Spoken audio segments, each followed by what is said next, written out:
aí tá no terceiro parágrafo, onde está escrito número 1, ponto, fugir.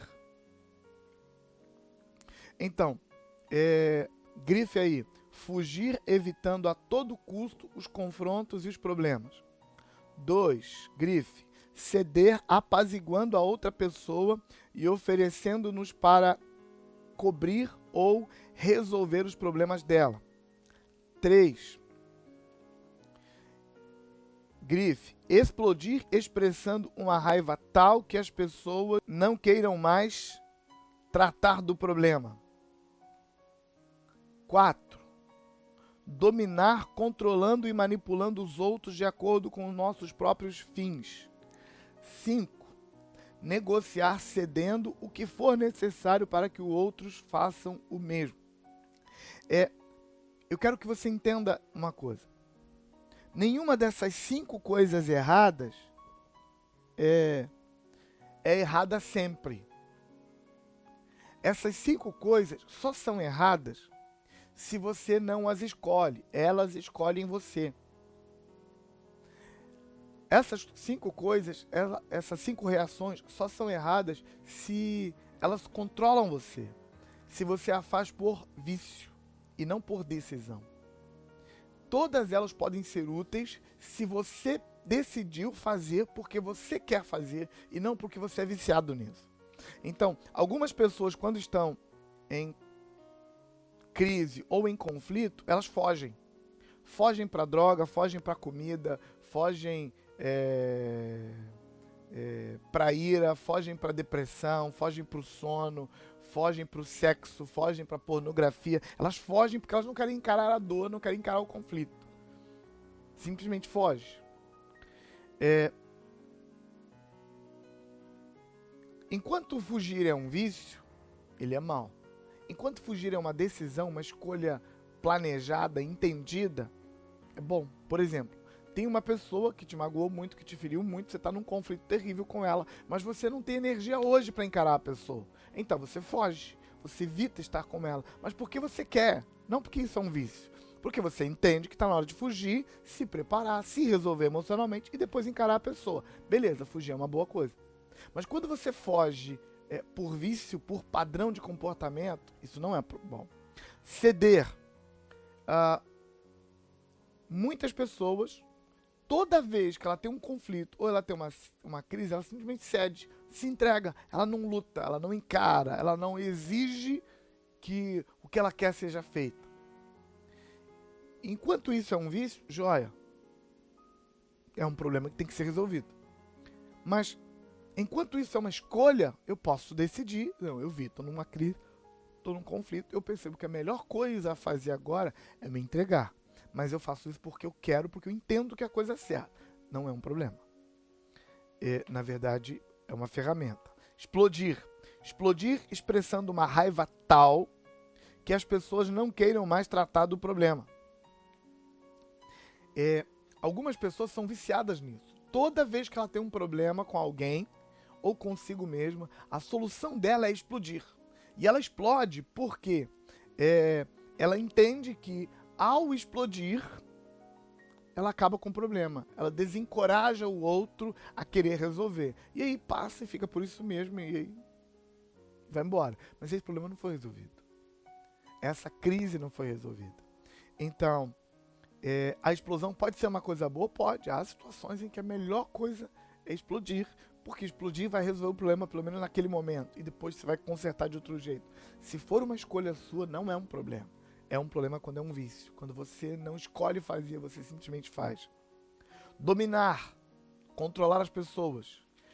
Isso acontece com pessoas dominadoras que quando ela vê um problema, em vez de ela sentar, resolver, encarar, admitir que tem um problema, ela assume os controles, não deixa ninguém perceber que o problema existe e não resolve, simplesmente maqueia e obriga as pessoas a fingirem que não viram, assim como ela.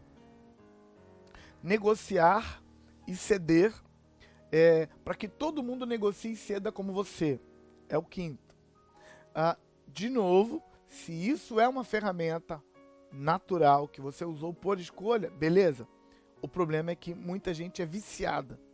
toda vez que tem uma crise, toda vez que tem um problema, ela negocia e ela não deixa o outro encarar, o outro se expressar, o outro mostrar a dor, o outro mostrar a dificuldade. Ele simplesmente negocia rapidinho para ninguém saber, para ninguém notar que houve um problema. Quando eu decido confiar que Deus está no controle, eu abro mão de todas essas ferramentas, no sentido de elas me controlarem, mas eu deixo Deus usar qualquer uma delas que Deus quiser usar para tratar comigo ou para resolver o problema. Vamos pensar no segundo hábito e no terceiro hábito.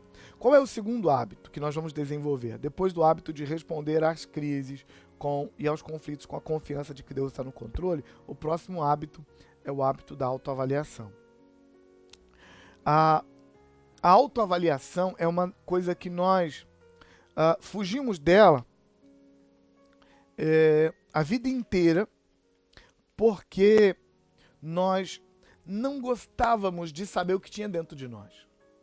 Não gostávamos de ver o que tem aqui dentro. E agora nós já aprendemos que autoavaliar é importante, porque quando nós não nos autoavaliamos, nós acumulamos lixo. Quando nós não nos autoavaliamos, a gente vai guardando coisas dentro de nós, e essas coisas vão juntando até nos matar. Então, o hábito da autoavaliação é um hábito que ajuda a gente a perceber que nós estamos guardando coisas e a resolver essas coisas. Agora, nós não estamos mais falando da necessidade da autoavaliação. Nós estamos falando da necessidade de construir o hábito. E o que é o hábito da autoavaliação? É o hábito de nunca deixar passar nada dentro de nós sem perguntar por que estou sentindo isso, de onde isso veio, desde quando eu estou sentindo isso.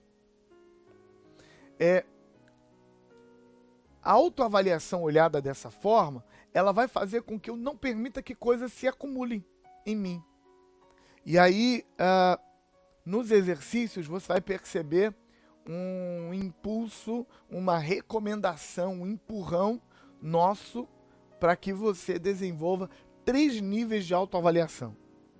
A autoavaliação relâmpago, a autoavaliação do fim do dia e a autoavaliação periódica. A autoavaliação relâmpago é aquela autoavaliação que você faz toda vez que nota que tem alguma coisa nova dentro de você. Notou que tem alguma coisa aí dentro, por exemplo, eu tô com raiva. Peraí, por que eu tô com raiva? Desde quando que eu tô com raiva? A minha raiva me dá vontade de fazer o quê? Porque se você autoavalia, você tira a sensação de dentro de você, coloca sobre a mesa e estuda ela. A probabilidade de você achar coisas e consertar essa dor e não deixar ela te dominar é muito grande. Mas mesmo que você não descubra, o fato de você estar autoavaliando já faz com que a dor, a sensação que você está tendo, perca o controle sobre você. Algumas vezes, a sua autoavaliação relâmpago vai ter que aumentar a carga e virar uma autoavaliação acompanhada, porque você vai perceber que você não conseguiu descobrir de onde é que vem aquilo, e aí você vai precisar conversar com alguém que tenha mais experiência que você para ajudar você a entender o problema. Mas tudo começa com a autoavaliação relâmpago. A segunda, depois da autoavaliação relâmpago, é a autoavaliação do fim do dia. Você precisa pelo menos uma vez por dia. A gente fala do fim do dia, mas não tem que ser no fim do dia não, depende. O Ziz, por exemplo, tem uma dificuldade maior de, por exemplo, todo dia, no fim do dia, ele fazer a autoavaliação dele. Mas ele precisa arranjar um tempo para fazer a autoavaliação. Não tem que ser no fim do dia, pode ser no meio do dia, no começo do dia. Mas tem que ser todo dia. Um tempo para você parar e olhar para o seu dia, de ontem até hoje, e ver: aconteceu alguma coisa que eu não resolvi? Aconteceu alguma coisa que eu deixei para trás? Houve algum sentimento forte que eu não trabalhei, que eu deixei aqui dentro me envenenando? Essa é a autoavaliação do fim do dia. E a autoavaliação periódica é uma autoavaliação mais elaborada que a gente faz 1 ou 2 vezes por ano. Normalmente, eu recomendo pelo menos 1 vez por ano. Como é que é a autoavaliação periódica? 1 vez por ano. Você separa um tempo de pelo menos 24 horas para ficar sozinho com você mesmo e com Deus. Nesse período você vai ter um tempo de devocional, de buscar Deus, de chamar a presença de Deus e um tempo para avaliar a sua vida em todos os sentidos. Nesse 10º passo, a gente tem um exercício que começa na página 269 a 272, iníciozinho da página. São as perguntas para você fazer a autoavaliação periódica. Então, se separa pelo menos 24 horas, eu recomendo 3 dias. Quando eu faço a minha autoavaliação periódica, uma vez por ano, eu a faço por 3 dias. No primeiro dia, é normalmente devocional. É o tempo para limpar, quietar a alma, um tempo para orar, para ouvir música, talvez assistir um filme evangélico que me agregue alguns valores, dormir, descansar. No segundo dia eu começo a autoavaliação. Essas perguntas que coloquei para você da página 269 a 272 são perguntas para você levar para lá e responder a essas perguntas avaliando sua vida em todos os sentidos dela e perceber coisas que você tem que dar início para o próximo ano. Então, autoavaliação periódica faz parte das suas tarefas. Então, autoavaliação relâmpago, autoavaliação do fim do dia, autoavaliação periódica. Você que está terminando o programa de cura, agora, você precisa entender uma coisa. Você não termina o programa de cura enquanto não praticar uma autoavaliação periódica e mandar para o seu líder. Seu líder, a pessoa que está te liderando na cura, precisa ler e aprovar a sua autoavaliação periódica. Aliás, a autoavaliação periódica só é verdadeira depois que o seu líder olhou e te deu um feedback. Porque quando você faz a autoavaliação e ninguém olha para a sua autoavaliação, ninguém corrige a sua autoavaliação está incompleta. Tá joia? Então, no 11º passo, nós vamos trabalhar o hábito da oração. E a gente tem lá também a oração periódica, que é uma oração prolongada, feita pelo menos uma vez por ano, que a gente normalmente faz junto. Oração periódica e autoavaliação periódica, faz as duas coisas juntas. Você não terminou o programa de cura enquanto não fizer uma autoavaliação periódica e trazer para o seu líder. Tá bem? Então você está devendo já.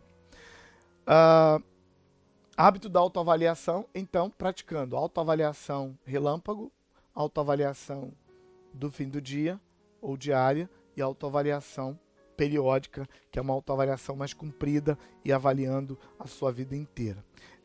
Voltando para a página 249, você já viu o hábito de responder às crises e aos conflitos com a confiança de que Deus está no controle, o hábito da autoavaliação e agora vamos ver o hábito de reconhecer erros e pedir perdão. Olha só, na nossa vida nós normalmente aprendemos a fugir de reconhecer erros e pedir perdão. Nós aprendemos a dar desculpas. Não fui eu que quebrei o copo, eu nego até a morte. Não fui eu que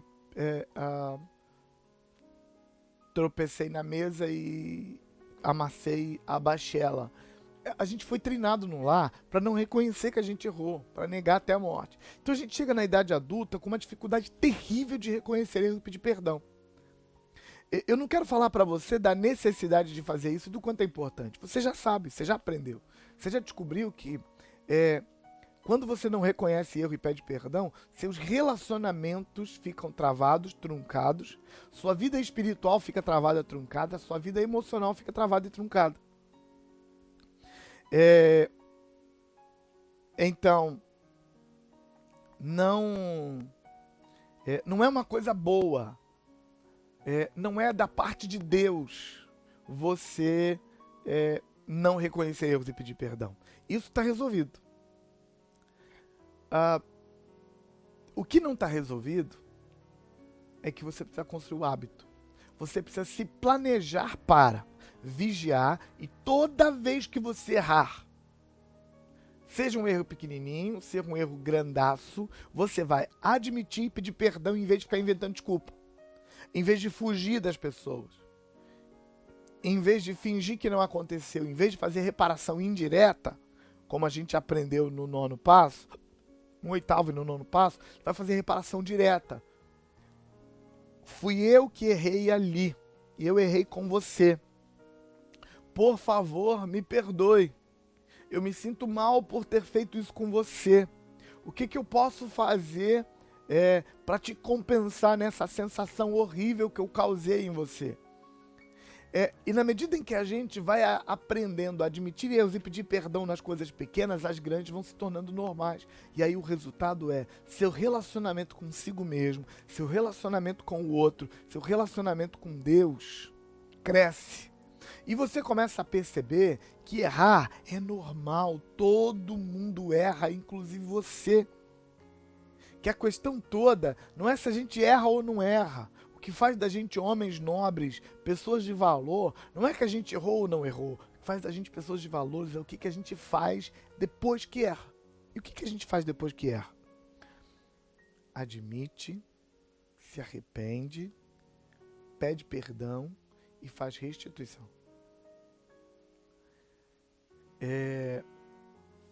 Admitir, se arrepender implica em demonstrar para o outro que você sente a dor do mal que se causou a ele.